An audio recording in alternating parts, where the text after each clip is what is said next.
Mula sa 79 na artistang kumandidato sa eleksyon 2013, halos kalahati ang nakasungkit ng pwesto. At naging puhunan man daw nila ang kasikatan, sa kanilang kakayanang mamuno pa rin daw tututok ang mga botante. Live mula sa Quezon City, may report si Ruth Cabal.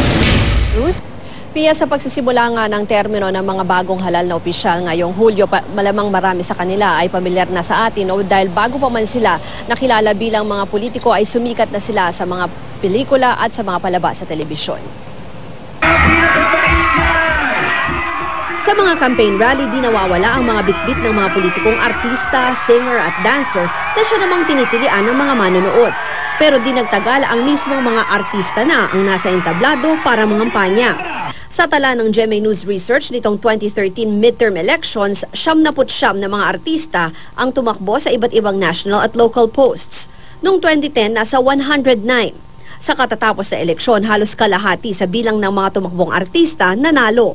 Sabi ng Institute for Political and Electoral Reforms, plus factor ang pagiging artista dahil kilala na ng publiko, may name recall na. Pero ang mga botante raw ngayon, tila mas mapili na.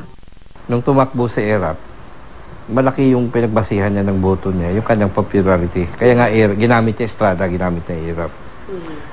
Pero nung 2003, before the 2004 election, ganun din kami study. Number 3 na lang yun.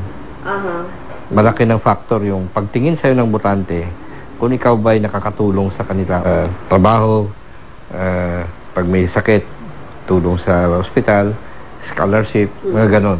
Mas lantad raw ang ganyang pamantayan ng mga botante sa local elections. Dahilan daw marahil kung bakit ilan sa mga sikat na artista o entertainment personalities bigong makasungkit ng mga pwesto ngayon. Halimbawa si Richard Gomez na tumakbong mayor ng Ormoc City at mga congressional candidate na sina Aga Mula, Christopher De Leon, Joey Marquez, Annabel Rama, Imelda Papit at Tres Cortez. Kailangan ka pa rin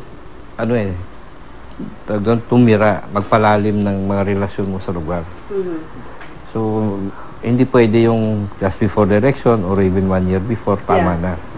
Kumbaga magpupondo ka pa rin. Mag-invest ka talaga.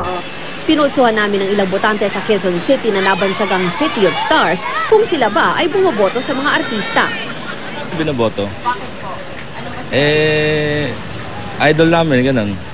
Ganon? O dahil sikat? Oo, sikat. Hindi ka makaiba na porque artista, porque popular, boto na lang. Titingnan din natin yung kanilang background kung may magagawa.